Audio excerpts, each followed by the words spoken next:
بسم الله الرحمن الرحيم. الحمد لله والصلاة والسلام على رسول الله وعلى آله وأصحابه أجمعين، أما بعد. ناظرین کرام، السلام علیکم ورحمۃ اللہ وبرکاتہ۔ اصحاب رسول اللہ صلی اللہ علیہ وسلم کے عنوان سے اس پروگرام کے ہمراہ ہم آپ کی خدمت میں حاضر ہیں، اور اس سے قبل گزشتہ نشست کے موقع پر ذکر خیر چل رہا تھا۔ رسول اللہ صلی اللہ علیہ وسلم کے جلیل القدر صحابی حضرت حذیفہ ابن الیمان رضی اللہ عنہ کے حالات زندگی کے بارے میں، اور اس تعلق سے ہماری گفتگو اس سے قبل یہاں تک پہنچی تھی کہ زندگی بھر یہ جو ناقابل فراموش قسم کے کارنامے انجام دیتے رہے، ہمیشہ رسول اللہ صلی اللہ علیہ وسلم کی حیات طیبہ کے دوران بھی،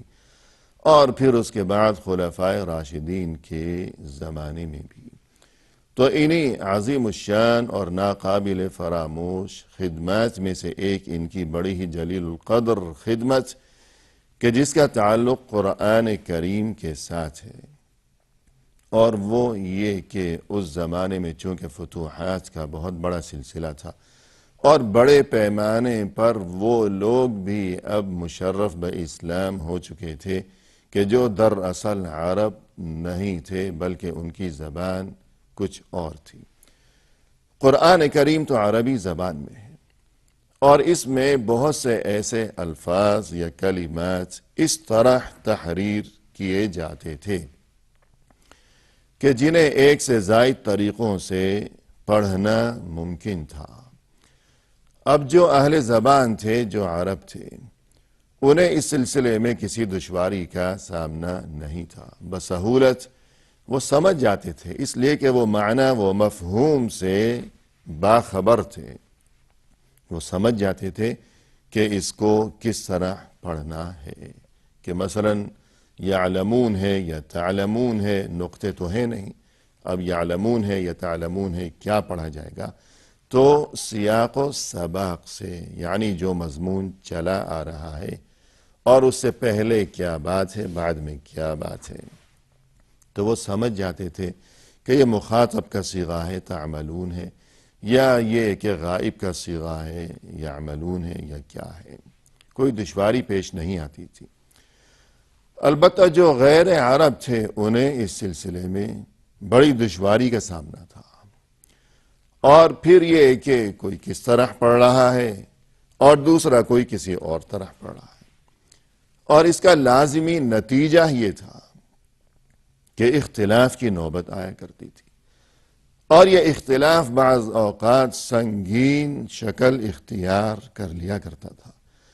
کیونکہ یہ کوئی عام معاملہ نہیں تھا، یہ کوئی دنیا داری کی بات نہیں تھی، بلکہ یہ تو خالصتاً دینی معاملہ تھا، کلام اللہ سے متعلق یہ معاملہ تھا، قرآن سے متعلق یہ معاملہ تھا۔ اور انسان کسی بھی معاملے میں، کوئی ذاتی معاملہ ہو، دنیاوی معاملہ ہو، تو انسان صبر کر لیتا ہے، درگزر کر سکتا ہے، لیکن دین کے معاملے میں، اور وہ بھی قرآن کے معاملے میں، کس طرح صبر کیا جائے کہ اگر میرے سامنے کوئی قرآن پڑھے غلط طریقے سے، یا میری جگہ کوئی بھی ہو اس کے سامنے قرآن پڑھا جائے غلط طریقے سے، تو یقیناً اسے سمجھانے کی کوشش کی جائے گی، اصلاح کی کوشش کی جائے گی، لیکن اگر وہ پڑھنے والا سمجھ رہا ہو کہ میں ہی درست پڑھ رہا ہوں، تو وہ بھی اپنی رائے پر اصرار کرے گا، قائم رہے گا۔ تو یوں یہ نازک ترین معاملہ تھا۔ اور پھر بالخصوص یہ کہ سپاہیوں میں، کہ وہاں اس دور کی یہ بات ہے کہ جب حذیفہ ابن الیمان رضی اللہ عنہ سلطنت فارس کا ایک دور دراز کا علاقہ تھا جسے آرمینیا کہا جاتا تھا، آج بھی اسی نام سے یہ علاقہ موجود ہے، آرمینیا، جو کہ روس کے آس پاس کہیں پایا جاتا ہے۔ آرمینیا کے محاذ پر حذیفہ ابن الیمان رضی اللہ عنہ سپہ سالار کی حیثیت سے فرائض انجام دے رہے تھے، اور صورتحال یہ تھی کہ سپاہی دن بھر دشمن کے خلاف برسر پیکار رہتے تھے، اور اس کے بعد جب رات کا اندھیرا چھا جاتا تو سپاہیوں کے خیموں سے تلاوت قرآن کی آوازیں بلند ہونے لگتی، اور اللہ کے ذکر کا سلسلہ، تلاوت قرآن کے وہ سلسلے اور نوافل اور تہجد کے وہ سلسلے، ان چیزوں کا آغاز ہو جایا کرتا تھا کہ دن بھر میدان کارزار میں مشغول و منہمک رہتے، دشمن کے خلاف برسر پیکار رہتے، اور جب رات کا اندھیرا چھا جاتا تو ان کی کیا دلچسپیاں تھیں اور کیا مصروفیات تھیں۔ یہی ان کی دلچسپیاں اور یہی ان کی مصروفیات تھیں کہ اب رات کے اندھیرے میں اپنے اللہ کے ساتھ لو لگایا کرتے تھے وہ حضرات۔ اب تلاوت قرآن کی جب آوازیں بلند ہوتی تو کوئی سپاہی کس طرح پڑھ رہا ہے، دوسرا کسی اور طرح پڑھ رہا ہے، اور پھر اختلاف کی نوبت آیا کرتی، اور یہ کہ یہ اللہ کی کتاب، یہ قرآن کریم، یہ تو امت کو اور مسلمانوں کو ہمیشہ، یہ قرآن تو اتفاق و اتحاد کا سبق سکھاتا ہے، یہ قرآن تو باہمی اخوت اور مساوات کا اور محبت و الفت کا درس دیتا ہے۔ لیکن اگر اسی قرآن کے بارے میں اور اسی قرآن کے کلمات کے تلفظ کے بارے میں ہی باہم اختلاف اور افتراق و انتشار کی نوبت آنے لگے تو معاملہ کس قدر باعث تشویش ہوگا، اور یہ اختلاف بھی عام لوگوں میں نہیں بلکہ سپاہیوں میں، اسلامی لشکر کے سپاہیوں اور فوجیوں میں، کہ اگر یہ دشمن کی بجائے باہم آپس میں ہی دست و گریبان ہو جائیں گے اور آپس میں ہی الجھ کر رہ جائیں گے تو پھر دشمن کے خلاف یہ کس طرح لڑیں گے اور کیا لڑیں گے۔ تو معاملہ بڑا نازک تھا، اور اسی نزاکت کو اور معاملے کی سنگینی کو اور خطرے کو محسوس کرتے ہوئے حذیفہ ابن الیمان رضی اللہ عنہ سپہ سالار کی حیثیت سے بہت ہی پریشان رہا کرتے تھے۔ آخر انہوں نے سفر کا فیصلہ کیا اور آرمینیا سے مدینہ تک اتنی طویل مسافت، یہ ہزاروں کلومیٹر کی مسافت طے کرتے ہوئے محض اسی مقصد کی خاطر حذیفہ ابن الیمان رضی اللہ عنہ اپنی جگہ کسی کو اپنا نائب مقرر کرنے کے بعد وہاں سے روانہ ہوئے آرمینیا سے، اور مدینہ منورہ پہنچے۔ خلیفہ وقت عثمان بن عفان رضی اللہ عنہ سے ملاقات کی اور معاملے کی سنگینی سے اور خطرے سے انہیں آگاہ کیا، اور مسلسل اصرار کرتے رہے کہ اس مسئلے کا کوئی حل تلاش کیا جائے، ضرور۔ آخر عثمان بن عفان رضی اللہ عنہ حذیفہ کی طرف سے مسلسل اصرار کے نتیجے میں انہوں نے بڑے بڑے اکابر صحابہ کرام رضوان اللہ علیہم اجمعین سے اس سلسلے میں مشاورت کی، اور یہ طے پایا کہ قرآن کریم کو از سر نو پورا تحریر کیا جائے، اور ایسے کلمات جنہیں ایک سے زائد طریقے سے پڑھا جا سکتا ہے بیک وقت، انہیں غور و فکر کر کے کسی ایسے طریقے سے تحریر کیا جائے کہ انہیں محض اسی طرح پڑھا جا سکے کہ جس طرح پڑھا جانا مقصود ہے، کسی اور طرح انہیں پڑھنا ممکن ہی نہ رہے۔ اور بالآخر اس فیصلے کے بعد ایک قرآن کریم کا نیا نسخہ تحریر کیا گیا، اور اس کے لیے نیا رسم الخط مقرر کیا گیا کہ عثمان بن عفان رضی اللہ عنہ کی نسبت سے کہ یہ فیصلہ انہوں نے ہی کیا تھا، اس رسم الخط کو آج تک رسم عثمانی کہا جاتا ہے، اور قرآن کریم کا ہر نسخہ دنیا کے کسی حصے میں بھی، کسی کونے میں بھی اس کی طباعت ہوئی ہو، اس کے آخر میں یہ عبارت ضرور درج کی جاتی ہے کہ قرآن کریم کا یہ نسخہ رسم عثمانی کے مطابق تحریر شدہ ہے۔ تو یوں یہ اتنا بڑا کارنامہ اور قیامت تک تمام امت مسلمہ کو اختلاف و افتراق سے بچانے کا یہ انتظام اور یہ انتہائی قابل تحسین قسم کا یہ اقدام جو کہ عثمان بن عفان رضی اللہ عنہ نے انجام دیا تھا، اس کے پیچھے بھی دراصل جو محرک اور جو سبب اور اس چیز کی طرف جو توجہ دلانے والے تھے اور جو اصرار کرنے والے تھے اور جو یہ مشورہ پیش کرنے والے تھے، وہ یہی تھے، یعنی حذیفہ ابن الیمان رضی اللہ عنہ۔ ناظرین کرام، حذیفہ ابن الیمان رضی اللہ عنہ کی یہ خدمات، رسول اللہ صلی اللہ علیہ وسلم کے ساتھ ان کی یہ قربتیں اور ان کی یہ محبتیں اور یہ والہانہ عقیدت و محبت کے سلسلے، اور پھر آپ صلی اللہ علیہ وسلم کے جو جانشین تھے اور خلفائے راشدین تھے، ان کے زمانے میں بھی مسلسل مختلف میدانوں میں اور متعدد مجالات میں حذیفہ ابن الیمان رضی اللہ عنہ کی طرف سے یہ ناقابل فراموش کارنامے، وہ دینی یا علمی میدان ہو یا فتوحات کے یادگار وہ سلسلے ہوں، ان تمام تر خدمات کے باوجود اور اس قدر جلیل القدر قسم کے کارنامے انجام دینے کے باوجود، ان کی کیفیت یہ رہی ہمیشہ کہ ان کے مزاج میں بہت زیادہ عجز و انکسار اور خوف خدا کا غلبہ رہتا تھا ہمیشہ، اور یہ کہ خشیت و رقت طاری رہا کرتی تھی، اور فکر آخرت کا جذبہ ہمیشہ دامن گیر رہا کرتا تھا، اور یہ فکر ہمیشہ ستاتی تھی کہ کہیں مؤاخذہ نہ ہو جائے، اللہ کی طرف سے کوئی پکڑ نہ ہو جائے۔ یہی جذبہ ہمیشہ ان کے مزاج پر غالب رہا کرتا تھا، اور بالخصوص زندگی کے آخری دنوں میں یہ جذبہ اور یہی کیفیت بہت زیادہ شدت اختیار کر گئی تھی، اور انہوں نے اپنی زندگی کے آخری دنوں میں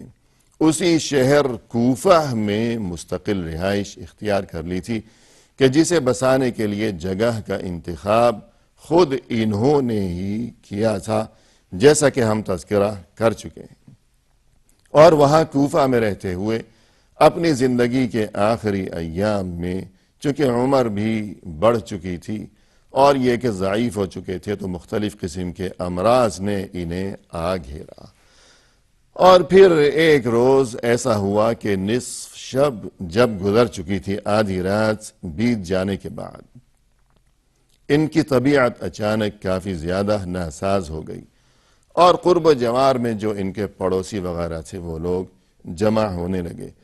اور ان پڑوسیوں میں بڑی تعداد ان صحابہ کرام رضوان اللہ علیہم اجمعین کی بھی تھی کہ جو بڑے جلیل القدر صحابہ کرام تھے، اور جو بڑی تعداد میں اب ہمیشہ کے لیے اسی شہر کوفہ میں آباد ہو گئے تھے۔ تو یہ صحابہ کرام اور دیگر افراد بڑی تعداد میں جب انہیں یہ خبر ملی کہ حذیفہ ابن الیمان رضی اللہ عنہ کی طبیعت نازک ہے، وہ ان کے گھر میں جمع ہو گئے، اور ان پر غشی کی کیفیت طاری رہی، اور صبح سے کچھ قبل جب قدر افاقہ محسوس ہوا تو آس پاس جو افراد تھے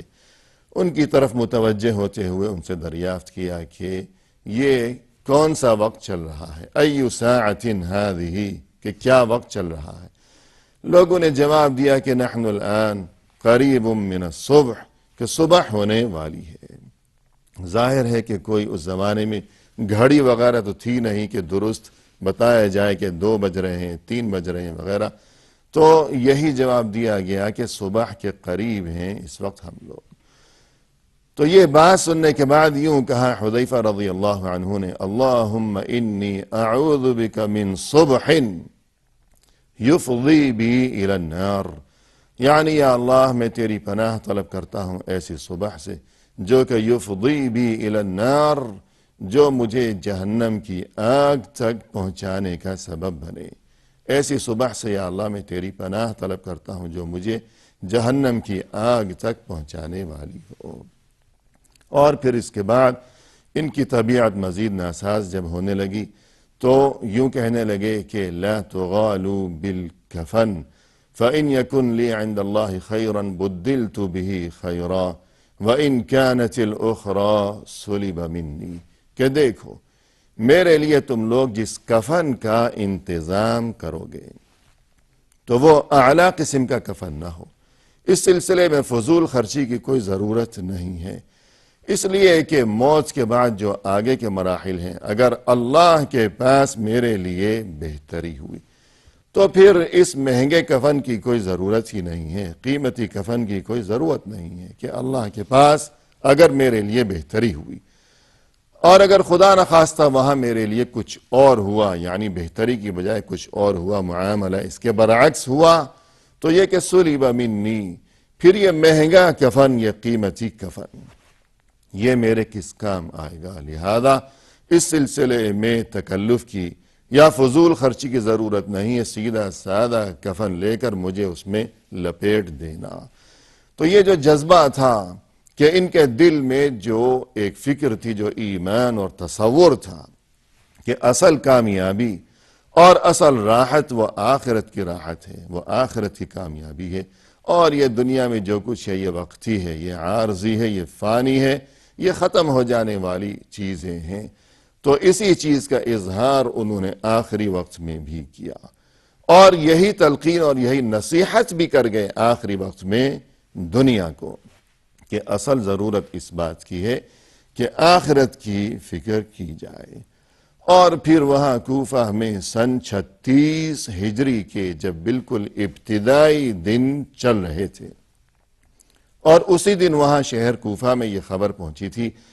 کہ مدینہ میں خلیفہ سوم عثمان بن عفان رضی اللہ عنہ کی شہادت کے بعد خلیفہ چہارم علی بن ابی طالب رضی اللہ عنہ نے اب خلافت کی ذمہ داریاں سنبھال لی ہیں۔ جس روز یہ خبر مدینہ سے پہنچی تھی وہاں شہر کوفہ میں، اسی دن وہاں کوفہ میں یعنی سن 36 ہجری کے بالکل ابتدائی دنوں میں رسول اللہ صلی اللہ علیہ وسلم کے یہ جلیل القدر صحابی حذیفہ ابن الیمان رضی اللہ عنہ اپنے اللہ سے جا ملے۔ اور اسی کے ساتھ ناظرین کرام، ہماری اس محفل میں حذیفہ ابن الیمان رضی اللہ عنہ کا ذکر خیر اپنے اختتام کو پہنچا اس دعا کے ساتھ کہ اللہ تعالی وہاں جنت الفردوس میں ان کے درجات بلند فرمائیں، اور یہ کہ اللہ تعالی اپنے خاص فضل و کرم سے ہم سب کو بھی وہاں جنت الفردوس میں اپنے حبیب صلی اللہ علیہ وسلم اور تمام صحابہ کرام رضوان اللہ علیہم اجمعین کی صحبت و معیت کے شرف سے اللہ ہم سب کو سرفراز فرمائے۔ وآخر دعوانا ان الحمد للہ رب العالمین۔